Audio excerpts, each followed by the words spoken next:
My lover got out of bed and headed to his adjoining hotel room to get ready for a new day. We always booked two adjoining rooms with an internal connecting door to avoid suspicion. It wouldn't be good if our affair was found out. I was Dan's executive assistant. We had worked together for a little over 2 years and had been lovers for most of that time. Because of my role, we had to work closely together and often traveled across the country to other offices, meeting with clients and attending industry sales conferences. This gave us ample opportunity to be together without arousing any suspicion. Yes, I was married and my husband stayed at home. My marriage was something of a shotgun wedding. When I was only 18 years old and in high school dating my first boyfriend, Alan. One night when my parents weren't home, one thing happened and soon after I discovered I was pregnant. By the time we confessed to our parents, it was too late to do anything but have the baby. My parents were furious and insisted that I adopt the baby. His parents wanted us to keep him and even offered to take care of him while we finished school. Alan stayed with me throughout the pregnancy, even though we got a lot of nasty comments from other students and teachers, such as that I was a slut. Alan often fought with other boys who insulted me and was even suspended for a while. The labor was horrible, but he was by my side the whole time. Finally, 2 days after my 19th birthday, we welcomed our gorgeous baby girl. As we held Lauren in our arms, we realized there was no way we were giving her to anyone else. At first, my parents practically disowned me, so we moved in with Alan's parents and became parents to the baby ourselves. True to their word, his parents did a lot of raising Lauren. When we graduated, we both got jobs, got married in a simple ceremony, and moved into our tiny house of our own. Our plans for the future, going to university, had to be put on hold as another mistake resulted in Lauren having a sister, whom we named Emma. To cut a long story short, through hard work, parental endeavors, and parental support over the next decade, we both earned university degrees while working part-time, alternating between studying and working. At the same time, we managed to raise two wonderful daughters. We were very much in love with each other. Alan loved his two girls very much and they were very close. My relationship with them was a little more strained. We fought a lot and at times I felt resentful towards them. I guess I subconsciously blamed them for me not having the life I had planned for myself at that age. After graduation, I took a job as executive assistant to Dan Johnson, the business development manager for a medical device company. I was 32 at the time and he was 41. Dan and I hit it off great from the start. We quickly became a formidable professional team. I loved my job, sales were growing, management was happy and gave me a raise.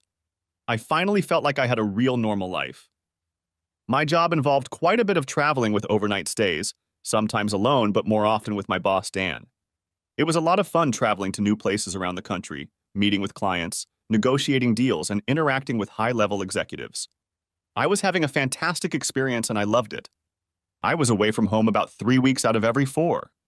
The travel schedule could be anything from 1 or 2 nights to an entire week, and sometimes on weekends. While the work and traveling were wonderful, it meant that I was away from my husband and girls a lot. Alan had to take on most of the child-rearing responsibilities. Dan and I spent a lot of time together and got to know each other very well. Despite the age difference, he was married around the same time as me and had 3 younger children. So that Alan wouldn't be too concerned about me traveling with my boss, I lied to him that I mostly traveled alone or with another woman. I also told him that while professionally my boss and I worked well together, personally he was a bit of an asshole and I didn't like him. In fact, my boss was great and I was fascinated by him and also very attracted to him. I loved spending time in his company. When we traveled together, we had a habit of finding cozy little restaurants where we would have dinner, sip wine, and chat for hours. One evening, about 6 months after I joined the firm, Dan and I received a particularly large sales order that day. To celebrate, we ordered a special dinner and a bottle of expensive French champagne. After we sat facing each other, feeling both elated and a little fuzzy from the champagne and delicious dinner, he reached out and placed his hand on top of mine. Looking deeply into my eyes, he said, "You know, Amy, that I'm very much in love with you." My heart raced and I couldn't get a word out. After what seemed like an eternity, but was actually about 15 seconds, he stood up and held out his hand to me. I hesitated for a moment, then took his hand and stood up. He silently led me to his room. Once in the room, we got down to it. Our flight home wasn't until late morning, so we ordered breakfast. On the way home, I felt guilty for being an unfaithful wife. Justifying myself, I thought that I hadn't had the opportunity to spread my wings with other men when I was young, and I deserved at least one experience. In any case, my husband was right to neglect me, for our sex life had never recovered from the difficult first years of marriage. I realized that I had been so engrossed in Dan the night before that I hadn't called Emma to wish her a happy birthday. She had just turned 11 and was growing up rapidly. I looked at Dan sitting next to me on the plane, and he smiled back and squeezed my hand. I realized that despite the guilt and the fact that it was wrong, I had gotten involved. When I got home, the guilt came over me again. Alan was very happy to see me after a week away, but I shied away from his hugs and kisses. Likewise, later that night when he wanted to make love, I pulled him away, pleading tiredness. I was tired, but I was also very sore from the workout Dan had given me. It was the first time I'd ever turned Alan down. Back to the present. Our affair, which started 18 months ago, continued nonstop. Over time, I got over the guilt and hid my secret from Alan, blocking out some of my emotions when I was at home. At the time, I didn't realize how much I was emotionally disconnecting from Alan and my girls. My thoughts were always about Dan and when we could be together again. Lying to cover it up had become second nature, and I didn't feel so guilty anymore. I had fallen hopelessly in love with Dan, and every now and then I would think about leaving Alan to be with him. Our company was expanding, and we started traveling more often for work. Sometimes, when there were no work trips scheduled for the week, we would arrange a fictitious business trip with an overnight stay and go spend the night in a hotel in a neighboring town.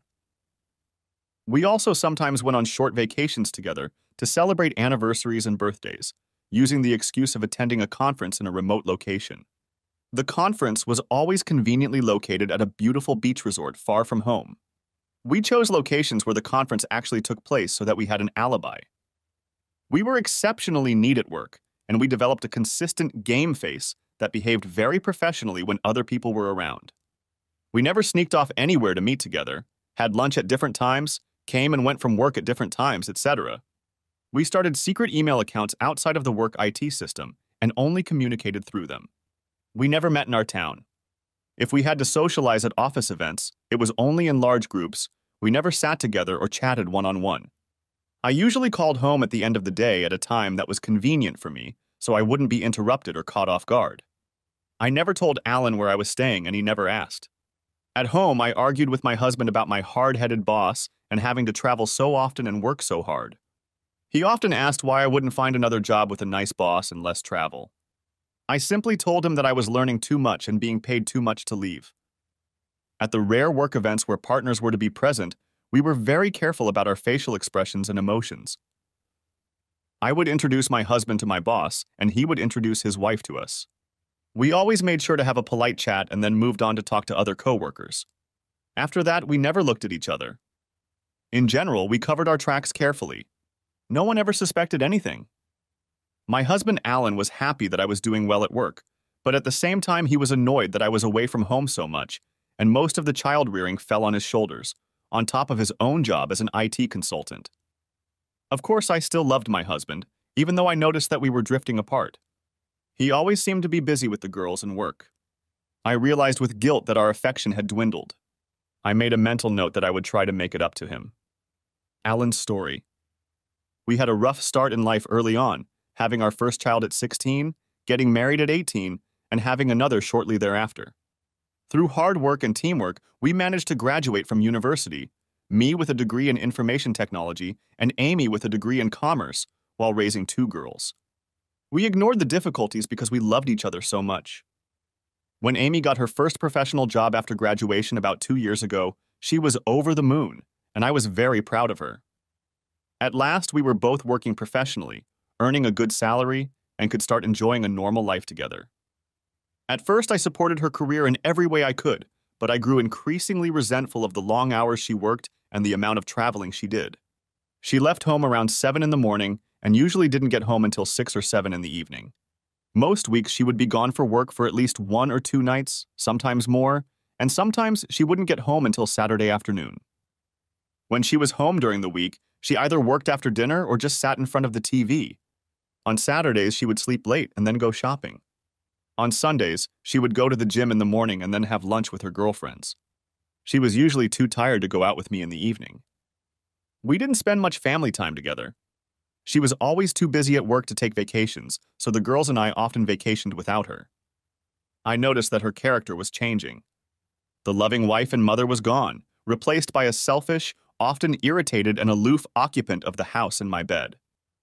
Whenever I tried to bring it up, I was immediately rebuffed.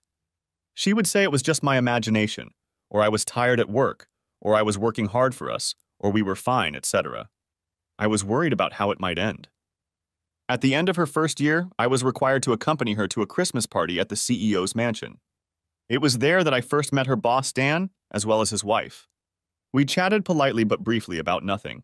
Then he bowed out and they went off to socialize. My wife led me to the others and started a conversation with the other employees.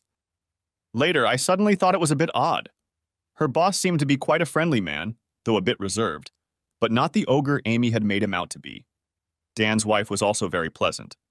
Since Amy was his executive assistant, I figured we would have more than just polite, cursory conversation. I also sensed that Amy was a little tense. She had a habit of talking really fast when she was nervous, and it gave her away. I thought it was odd that she was nervous around her boss when they worked so closely together. It was perplexing to me. Although I trusted her completely, I still put the thought aside for later. Over the next year, I was very busy as I decided to start my own IT consulting company. In addition, I was practically single-handedly raising our girls. So I pushed all concerns about Amy to the back burner. As for life with Amy, it was a repeat of the previous year. She started traveling even more often and becoming more and more distant from all three of us. Lately, I began to notice that her attitude toward me was becoming condescending and dismissive. She showed me no love, no affection, nothing. Only occasionally I received something without any love or intimacy. It was obvious that our relationship was crumbling. At the end of the year, I again attended her staff Christmas party. Our interaction with her boss was a repeat of the previous meeting. Afterward, a fleeting thought crossed my mind that she was hiding something. For the first time since we met at 18, I began to doubt her. Was there another man in her life? The thought was almost overwhelming. We had fought together as a team, overcoming many challenges to get where we were now. She wouldn't do that, would she? What was I supposed to do? I didn't go to the extreme of hiring a private investigator or hacking into her computer, but I began to observe her more closely. I couldn't see anything out of the ordinary. Either it was my imagination, or she was very clever at covering her tracks. Either way, all was not well between us. I guess I was just too busy to bother. Meanwhile, my girls were growing up rapidly. We spent a lot of time together and were very close, although unfortunately their mother had little time for them. Both girls were avid soccer players, so every Saturday morning during the season I went to watch them play. It was the highlight of my week.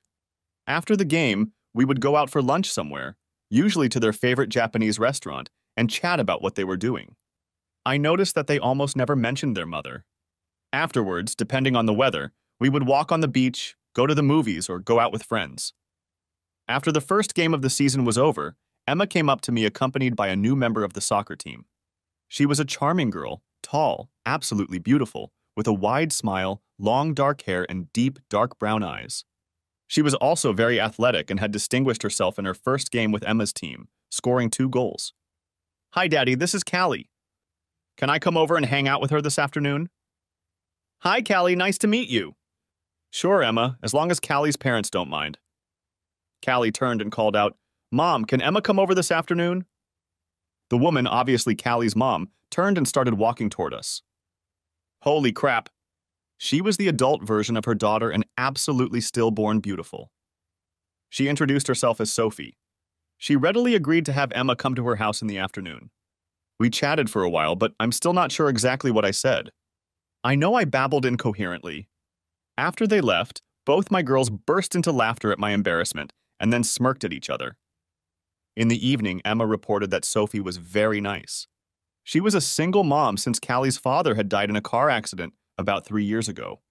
Sophie single-handedly raised Callie and her younger brother Tom for 11 years. The fact that she was a single mom definitely caught my attention. The following Saturday, as Lauren and I were watching Emma play soccer, Sophie and her son came up to us and asked if they could watch with us. I mentally prepared myself to meet her again and was determined not to look so stupid again. We chatted during the game. She had recently moved to town for a new job and didn't know many people yet. She was very happy that Callie had met a new friend in Emma and complimented me on my good manners. After the match, Emma asked if Callie could come to our house. Sure, Emma, that would be great if that's okay with you, Sophie. Sure. Why don't Callie come over now and have lunch with us? Do you like sushi? Yes, I love it. Great, it's a deal. In fact, why don't all three of you have lunch with us? I muttered. Thank you so much for the invitation, Alan, but I'll be in the way of your family, so I won't be coming. I was feeling a little overwhelmed when Lauren spoke up. No, please come, Sophie. It would be really nice to have you with us, and I'd get a woman to talk to for a change. You would be absolutely out of the way. Please. She looked at me. If you're sure I won't get in the way, Alan, that would be wonderful. I shook my head and mumbled something incoherent again. As we turned to walk to our cars, Lauren turned to me with a smirk and winked. Lunch was a great success. We, meaning mostly four girls, chatted for almost 2 hours. I think Tom was glad of the other man's company, and we talked a bit amongst ourselves about computers and soccer. At one point, I heard Sophie very casually ask my girls if their mom ever came to watch their soccer games. Lauren's answer surprised me. No, never. She's not really interested in us. She's only interested in her work and herself. Daddy is our mom, too. He's the only one who cares about us. Sophie cast an inquisitive glance at me. During the rest of the soccer season, we got into the habit of having lunch together after every game. Emma and Callie became close friends and alternated between our houses after the game and sometimes after school. Sometimes Tom would come over with his sister too, but more often than not he wanted to spend time with me. We often fiddled with computers, kicked a ball around, or rode bikes.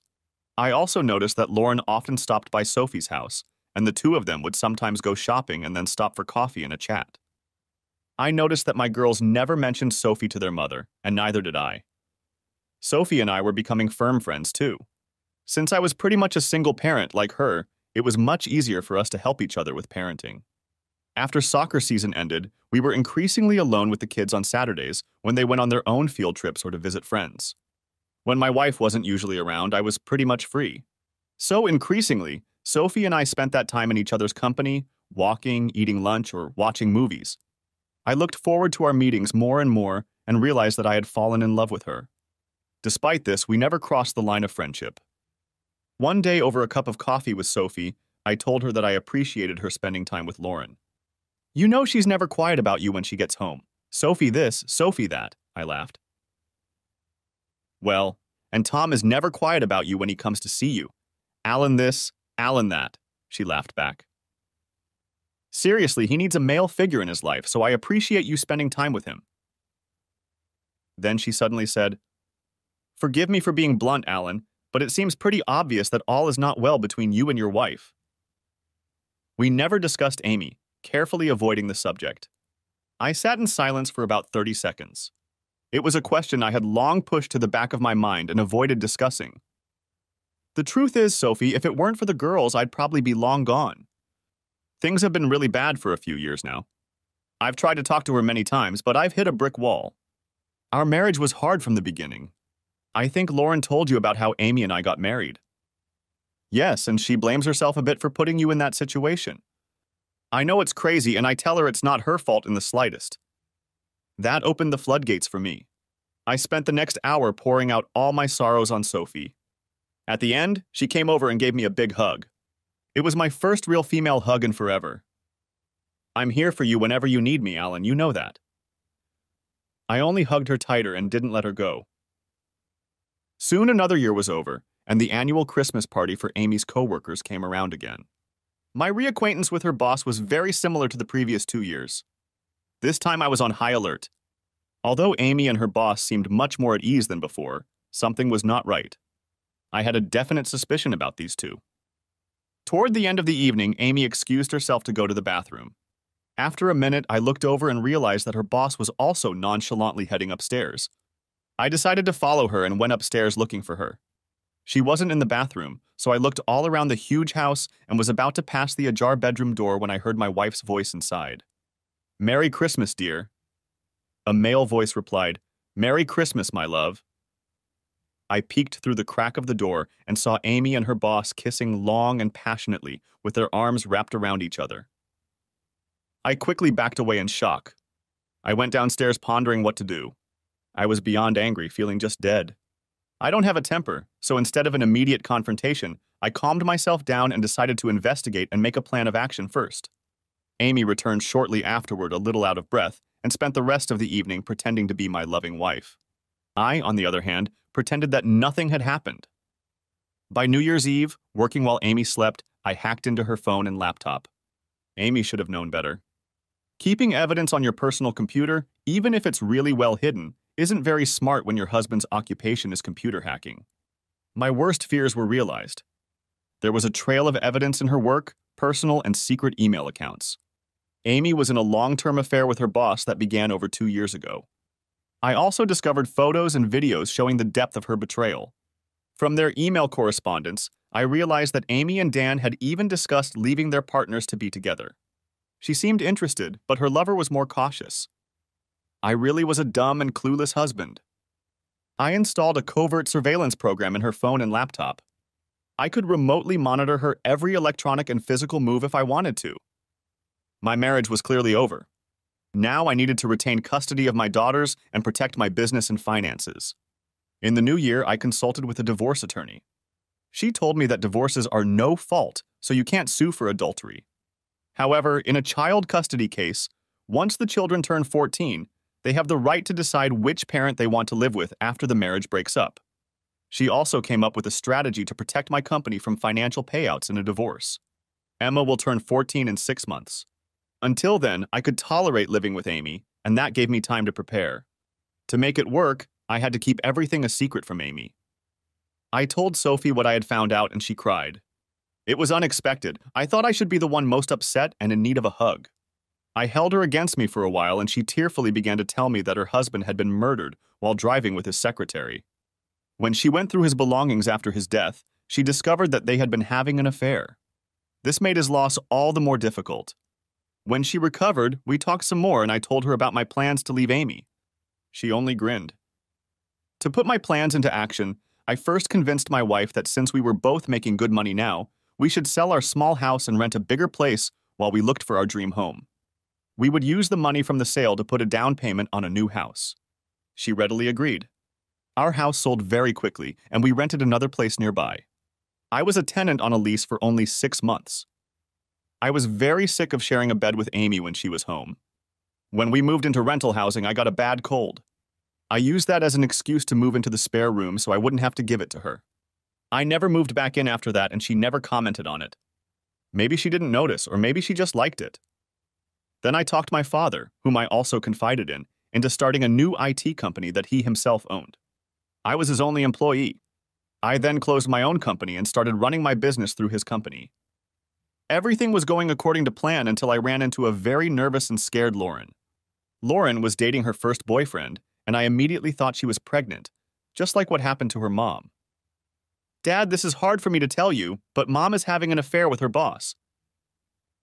I was shocked that she knew and was speechless for a moment. Really? What makes you think that? Well, right after we moved, Emma and I went back to our old house to pick up some things she'd forgotten. Mom and her boss were there. Well, that's a little weird, but it doesn't prove anything. I said, I know about their affair, Lauren. I've known for a long time.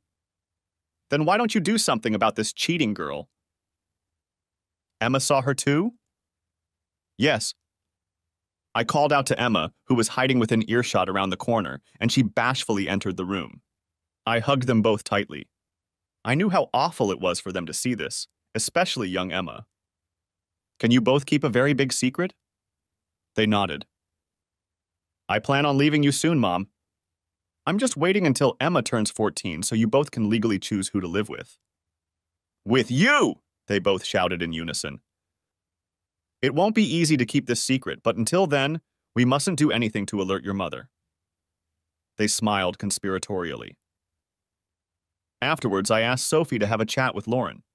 She had her first boyfriend now, and I didn't want her to follow in her mother's footsteps. Fortunately, Amy didn't show up as often, so we could tolerate her occasional presence and keep our secret. We enjoyed it even more when she wasn't home, knowing that the end was near. We spent more and more time with Sophie and her 2 children, often having lunch at each other's houses or going out together. One Friday afternoon, When my wife was supposedly at a conference all weekend, but was actually with her boss at the hotel, Lauren said, "Daddy, I'm going to babysit Sophie today." "Oh, really? What's she doing?" "Going to dinner with a guy at Brassiere Paris, that classy French restaurant in town." I immediately felt real jealousy and tried unsuccessfully not to show it. My daughter looked at me with a pitying expression on her face. "She's going on a date with you, you idiot. It's about time you two went on a proper date. I've already made reservations, so call her now and ask her out properly," holding out her phone to me. "What if she doesn't want to go on a date with me? We're just friends after all. I don't want her to feel awkward. How you ever managed to be smart enough to graduate from university is beyond me. Call her now." I called, and Sophie, judging by the sound of my voice, was absolutely thrilled and immediately agreed. Somehow I got the feeling that it wasn't a surprise. It took me 3 tries that night before my girls were satisfied that I was appropriately dressed for dinner. Just as I was about to leave, Callie and Tom walked in. In response to my perplexed look, Lauren said, "Oh, I forgot to tell you that they'll be spending the night here tonight, so don't worry about coming home late or not at all if you want." She smiled and handed me an already packed overnight bag. All of our children were obviously involved in a determined plot. When I arrived, Sophie met me at the door. "Oh my God." She looked absolutely amazing. "Well, say something, Alan." "I can't. I have no words." "Do you like it?" she asked, twisting around herself. "Oh, much more than like it, Sophie. I had the best dinner of my life, and we had a wonderful time in each other's company." At the end of the evening, as we walked up to the front door of her house, I said, "I know our children have arranged for me to stay the night, but you don't have to." She said, "Shh, I'm counting on you to stay," and led me inside and into her bedroom. I wasn't going to argue with that. We were a little shy and hesitant at first. I let out all my mental frustrations and felt like I had died and gone to heaven. The next morning, we heard the sound of lots of feet on the stairs, voices outside, and a knock on the bedroom door, which then opened. Lauren poked her head inside. "Good morning, you two. It's almost 10 and we got tired of waiting, so we came in. Breakfast will be ready downstairs in 20 minutes. Oh, and I'd ask if you had a good evening, but judging by the look on your face, there's no need," she grinned. Laughter was heard outside the door, and they all departed. "How did we manage to get such a wonderful group of children, Sophie?" The breakfast they made was delicious, and it was wonderful to spend it as a family. Later at home, I tried to justify myself to my girls for what had happened between Sophie and me. After all, technically, I had been unfaithful to their mother. They both just rolled their eyes and laughed at my awkwardness. "Dad, it's about time you were happy again. You're not married to Mom anymore anyway. She left you a long time ago. So what are all you co-conspirators up to?" "Actually, we're all in agreement. Emma and I need a mother, and Cassie and Tom need a father. You and Sophie are made for each other. So everyone wins. Even if I thought it was a good idea, Sophie might not." Papa truth. Even you should be able to tell how she feels about you and what she wants. Do I have any say in the matter? No, absolutely none, Daddy. From the looks on their faces, they were thoroughly amused by all of this. Now I was truly at the mercy of my daughters. A few days later at dinner, when we were all gathered together, I announced that I intended to go house hunting the following weekend. Sophie asked what kind of house I was looking for. I wanted to be close to the beach, 2 stories, with a large family room, a kids' escape room, a large backyard, and a pool. It should have at least 6 bedrooms in case my family ever grows, because you never know. Looking directly at her, I said, "I also want to make sure it will appeal to the woman I might fall head over heels in love with." Sophie stared back for a full minute, then walked over to where I was sitting and kissed me passionately in front of the children. When we took a breath, they watched us in silence and then exploded with joy, dancing around us. I took that as a yes. After weeks of searching, we found the perfect place. We decided to buy it jointly. She used her husband's life insurance money, and I used the proceeds from the sale of my house as collateral. Everything was ready for a showdown with Amy. As Emma's 14th birthday and thus D-Day approached, Amy announced that she was leaving for 7 days to attend a sales conference on the West Coast. I later checked her email and discovered that she was actually going on vacation with her boss to celebrate their third wedding anniversary on the island of Bali in Indonesia. To avoid arousing suspicion at work, they independently told everyone that they were going on vacation with their families because they were working so hard that they were neglecting them. She would leave work a day earlier than her boss and fly to Bali alone. He would fly in a day later. She would come back to work a day earlier than her boss to make the script look believable. They were getting lazy. Their gimmicks weren't up to their usual standards, as the whole thing could easily unravel if someone checked. Amy flew off to her conference, and we immediately started packing and moving our things to our new home, where Sophie and the kids had moved a month earlier. The Balinese god of vengeance, if there is such a thing, was really smiling down on me. The same night Amy arrived, Agung volcano, an active volcano in Bali, began erupting in full force, spewing clouds of volcanic dust into the air. All air travel in and out of Bali was immediately suspended. Her lover stayed home and Amy was stuck in Bali alone to celebrate their wedding anniversary. "This is impossible to make up. I laughed so hard I almost peed my pants."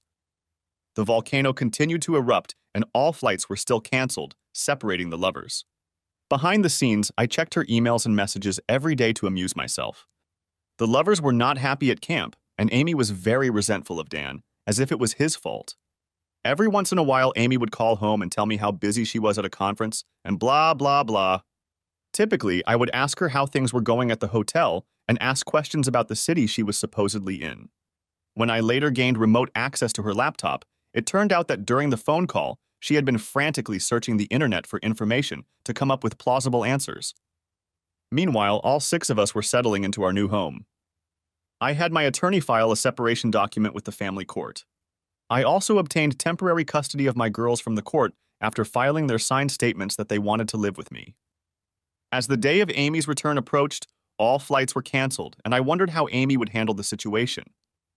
She called me one evening and told me that she had made a lot of connections with potential big sales leads at the conference, and her boss had asked her to follow up with them right away before she returned home. I could tell she was very nervous. It's also a good thing she didn't call on the video link, or I wouldn't have been able to contain myself. I just assured Amy that we were fine and I understood. Another week went by and she was still stuck in Bali. I saw frantic emails and texts between the two lovers. Her boss informed everyone at work that she had to extend her vacation due to a family emergency. Her boss also called me and deeply apologized for causing Amy to be away from home for so long, but it was a big opportunity, vital to the company, blah, blah, blah. I waited for his call and was ready to answer like a dutiful husband to an important working wife. I assured him that I was fine and understood. I then innocently asked him where Amy was going. He began to quickly think of places. I read Amy his letter, letting her know where she needed to be. My strategy, of course, was to make her squirm and plant the seeds of doubt in her mind that she had been discovered. I kept assuring my wife when she called that I understood everything, but kept asking her about interesting places in the cities where she was staying. I knew she had researched everything beforehand, so I always asked her a few unexpected trick questions and enjoyed her attempts to give herself away. I was just playing dumb. During one call, I said, "Hey, Amy, did you read about those poor people who are stranded in Bali and can't get home because of the volcano?" There was a moment of silence, then I replied, "Oh yeah, but I didn't pay much attention to it on the news." One of my coworkers was stuck there for 2 weeks. "Do you remember Paul Howard and his wife? We met them about 6 months ago." "Oh, yes. We're working on a project together, and he has to do his part of the work remotely via the internet from his hotel in Nusa Dua. At least the Grand Hyatt isn't a bad place to be stuck." Amy's squeak was heard on the line. Sure enough, it was the hotel she was staying at. Paul hadn't even been to Bali, but she didn't know that. Immediately after the call, she'd moved to a cheap hotel on the other side of the island. She must have prayed she could get away with it. Of course, my 5 girls and son thought the whole farce was hilarious. Yes, Sophie's children were mine now. Finally, after almost 3 weeks, the volcano stopped erupting and flights from Bali resumed. Amy called me to tell me that her work was over and she would be back on Friday afternoon. I was waiting for her from the airport at our rented and now vacant house. I had planned this meeting very carefully. When she walked in, I was sitting at the kitchen table with 2 glasses and a bottle of wine. She looked tired and very nervous. Oddly enough, for someone who had been in business for 3 weeks, she had a deep tan. I didn't bother with the usual kiss on the cheek. Wow, you got a great tan on your business trip? Did you even have time to do anything? She babbled something, blushing. Sit down and have a glass of wine with me. I poured wine into my glass and took a sip. Alan, I'm tired. I just want to go upstairs, take a shower, and rest before dinner. I'm sorry, but we have something to discuss and it can't wait, so please sit down. The girls are staying the night at a friend's house, so we won't be disturbed. The look on Amy's face expressed genuine fear. She thought her game was finally over and I was about to lower the boom. But she didn't know how to do it. She reluctantly sat down and I poured her a glass. I'd rehearsed this speech many times and honed the apologetic face. You know things haven't been smooth between us for a long time, Amy. Do you know why? She looked startled and only mumbled a no. I'm sorry to have to tell you this, Amy, but I can't sugarcoat it. The truth is that I've met another woman. I love her and I want to be with her. That's why I've decided to leave you to be with her. In an instant, a sudden shock struck her, and the frightened expression on her face was replaced by wordless rage. I continued, still apologizing. I didn't mean for this to happen. It's just that you were away so often and I got lonely. How dare you do this to me, Alan? After all I've done for you, who is she? I assume you're entertaining her, blah, blah, blah. I just sat there with a sorrowful face while she poured a dregs of water on me for about 5 minutes. I can see that you're very angry, and that's understandable. It's pointless to continue the conversation now. I'll come back tomorrow around 4 o'clock in the afternoon to talk some more. We have a lot to discuss. I left that tirade and walked back to my new home. A string of angry text messages and voicemails followed me. I didn't bother to respond. Back home, everyone was wondering how it went. My response, even better than expected. For dinner, we had pizza and watched a movie together. The girls turned off their phones to avoid communicating with their mother, even though I made it clear to them that they could not cut off contact with her. Why didn't I attack her for her cheating? Because it would have hurt her so much more that way. That night, Sophie and I made tender love. All my anxiety and tension just melted away. Amy, who? The next afternoon, I showed up at my old place, armed with a folder of papers. I was greeted by a still very annoyed Amy, along with her best friend Claire, who was a lawyer and whom I had never liked. I saw old emails where Claire had encouraged Amy to continue the affair in the early days when Amy was feeling guilty and thinking about breaking up. I sat down at the table facing both of them. Claire appeared to be the spokesperson, and offense was the best form of defense. She proceeded to tell me at length what an asshole I was and what a wonderful wife and mother Amy was, how I had taken advantage of her while she was away and worked so hard for the family, how I should beg her to come back. If I didn't, she would clean me out in the divorce, take the girls, and I would never see them again. What hypocrites. After last night, they apparently decided that if I knew about her affair with her boss, I would have brought it up. I kept a sad, apologetic, and questioning look on my face. Amy, I realize how much this hurts you, but I guess I'm a little surprised that you're so angry.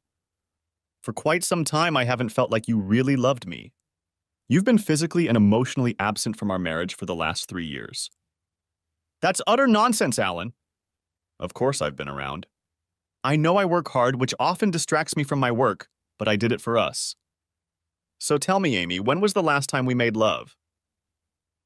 Amy remained silent. I can tell you it was 3 years ago. Yes, we have sex very rarely, but I was talking about making love. I can tell you the exact date of the last time. Remember, 3 years ago you were away on a business trip and forgot to call Emma on her 11th birthday. She tried to call you several times throughout the evening, but never got through. She was so upset. I remember it well because Emma's birthday was 2 weeks ago when you were on a business trip and you forgot to call her again. So I thought it was a bad anniversary for us. She threw me a guilty look. Ever since you came home from that trip 3 years ago, somehow our relationship has never been the same. I've always wondered why that's the case. I realized from the look on their faces that I had hit the mark. They looked very uncomfortable and squinted at each other. After all, Amy, we've been sleeping in separate bedrooms for about 6 months now. It doesn't seem to bother you. I can't remember the last time we went out together or went on vacation. It feels like you spend your vacations at work. They both shuddered. When you're home, you're not here with me and your girls. I smiled inwardly as I watched them squirm in their seats. Anyway, Amy, I'm sorry, but I'm going to move on with my life, and I hope for the girls' sake we can make our separation as easy as possible. Reconciliation is really impossible. Who is she? Do I know her? You've met her daughter Callie, Emma's best friend, a few times. Her mom Sophie and I met at Saturday soccer last year and became friends. I think our friendship grew until we realized we were in love with each other. We had an affair and recently decided to move in together. Before they could say anything else, I placed a large index folder on the table. I've gathered some documents and information for you. Tab A is the separation agreement I filed with the court 2 weeks ago. Tab B is the divorce petition you need to sign. The sooner you sign, the sooner we can move forward. Tab C is the proposed financial settlement. Tab D is the new lease on this house. The lease expires in 3 weeks, so you will have to renew it in your name if you want to stay. Tab D is all the utility contracts. I gave notice to terminate the agreement in 3 weeks. If you want to stay, you will have to renew them in your name. Tab E, bank statements. I have withdrawn 60% of the funds from our joint accounts. The credit cards in your name now belong to you. Finally, Tab F is a temporary court order for custody and child support. The girls have decided to move in with me, so custody will be handled by me. Child support will be paid directly from your paycheck at work. Access to visitation has been left open so we can work this out as we see fit. They were stunned that I was so well prepared. Claire began. You bastard! You've been planning this for ages! You're not going to get away with this. We're going to take your IT company, your girls, and your money. Well, yeah, I've been planning this since Christmas. I had a waking moment at your staff Christmas party, Amy. I realized it was over between us and it was time to act. I watched Amy frantically trying to remember what had happened there. So selling the house to buy another was a sham, Claire said. I only smiled. As for screwing me, Claire, I don't have a company to take over. I closed it down a few months ago. I work for someone else now. I bought a new house for Sophie to live in after I filed for legal separation, so it's not an asset to our marriage. Since I have legal custody of the girls, I can use 60% of the money from the sale of the house to buy a new home. So I'm not sure what you can really do, Claire. By the way, if you research state laws, you'll find that once the children turn 14, they can choose who they want to live with. They chose me. You really are nothing, Alan. I bet you poisoned the girls' minds against Amy. I wouldn't do that. I'm not such a scoundrel. Anyway, even if I thought I should poison them, it wouldn't have been necessary. Amy did it herself, having neglected them for the last 3 years. You have a lot of work to do with them, Amy, to get them back. It's important for their well-being that they have a good relationship with their mother. She hasn't neglected them. She's a good mother. It's not what they think, Claire. She's been virtually absent from their lives for years. Amy, ask yourself, who feeds them? Who takes them to sports? Who makes their school lunches? Who helps them with their homework? Who buys them clothes? Who always remembers their birthdays and buys them presents? Who goes to the movies with them? Who they go to with problems? Who help them get through their first period? Who gives them love and affection? I could go on and on. Well? Amy fell silent. It was obvious that she was having a hard time digesting what had happened. The girls asked me to ask if you would meet them tomorrow morning at 10 a.m. at the Beachside Cafe. It was actually my idea since they don't really want to meet you. I'll tell them it's okay? She only nodded. I left them both and went back to my family. The next day, the girls told me that Amy kept bad-mouthing me and demanding that they live with her. Eventually, the girls excused themselves to go to the bathroom and just quietly left. I couldn't understand why she wanted to make up. She had been indifferent to me for years. Maybe I was just a convenient babysitter and housekeeper for her. Amy, the aftermath. When Alan told me he was leaving me for another woman, I was in complete shock. How could he? I thought he loved me. Despite several attempts to talk to him about reconciliation, he wanted nothing to do with me, and we only communicated when we picked up and dropped off my daughters for visits. My girls were openly feuding with me, and the time spent with them was unpleasant. When I left them at home after a visit, they would happily run to their new stepmother and hug her to purposely piss me off. Eventually, I told them not to come to my house unless they wanted to themselves. I had always envisioned my life continuing as it had before, with my lover to pleasure me on the road and my husband to take care of me at home. The shock and emotional devastation of Alan actually leaving me was immense. Several months passed, and the more I thought about it, the more I realized that while it was a huge surprise, it wasn't meant to be. Alan was right. I had been an absent wife in many ways. For the last 3 years, I had concentrated all my love, all my emotional intimacy on Dan. There was almost nothing left for him. I realized that the only real surprise was that he stayed so long. I couldn't afford my house payment and child support, so I had to move into a tiny old apartment. I spent nights at home alone, watching TV and eating crappy takeout food. Dan's attitude also changed when Alan left me. He was suddenly too busy with his family to spend much time with me, even though I was now a free woman and always available. He sent me on business trips alone more and more often, telling me that I could handle the clients on my own now. When we were together, the emotional connection seemed to disappear. About 6 months into the marriage breakup, Dan announced that he was quitting his job and moving to another firm in another city. I tearfully asked him to never contact me again. In the blink of an eye, I became a divorced woman. I couldn't help but think of a line from a Joni Mitchell song. Doesn't it seem like you don't know what you've got until it's gone? I foolishly thought I could have my cake and eat it too. Nor did it help my confidence that Alan was now with a gorgeous woman who was so sweet it was impossible to hate her. He was outright glowing with happiness with his new partner. I remember he looked the same way with me when we were young parents trying to raise 2 kids. No matter what challenges we faced, we fought together to overcome them and were happy and in love. How could I have let that crumble? My 2 girls seemed much happier too. They treated Sophie as their mother, not me. I was just an annoying relic of their past that they were forced to visit occasionally. It was very painful. I think I hit rock bottom when I complained to my girls about my situation. Lauren looked at me coldly. So, did you leave your father after all? I know I wasn't the perfect wife and was a little neglectful of all of you, but he was the one who left me for another woman. Mom, he left you because you had an affair with your boss for 3 years. The look of horror on my face said it all. I was so ashamed. Alan had known all along, but he hadn't said anything. My life reeked of booze. I had really screwed up, left a good husband, and lost my daughters. True to his word, Alan advised our girls to keep in touch with me. He was right. I had a lot of work to do to get them back. Gradually, they began to come to me without compulsion, and sometimes they even stayed overnight. One evening, as I drove the girls to their new home, I asked Alan if we could have a little chat. He got out of the car with me. I turned to face him. Lauren told me you know about Dan and me. I'm really sorry, Alan. You've been a good husband and you didn't deserve anything from me. I was just an ungrateful, selfish bitch and I got what I deserved. He only nodded. Why didn't you tell me you knew Alan? Maybe you could have stopped me early enough to save our marriage? By the time I found out, it was too late for that. When did you find out? I caught you with your boss when you snuck out together at the office Christmas party last year. I didn't say I saw you. After that, I did some digging and found out everything you two had been up to. I blushed thickly. I was so embarrassed. I have to admit, it really amused me when you were stuck in Bali by yourself. Oh God, I feel so miserable. You must hate me. So why didn't you confront me face to face?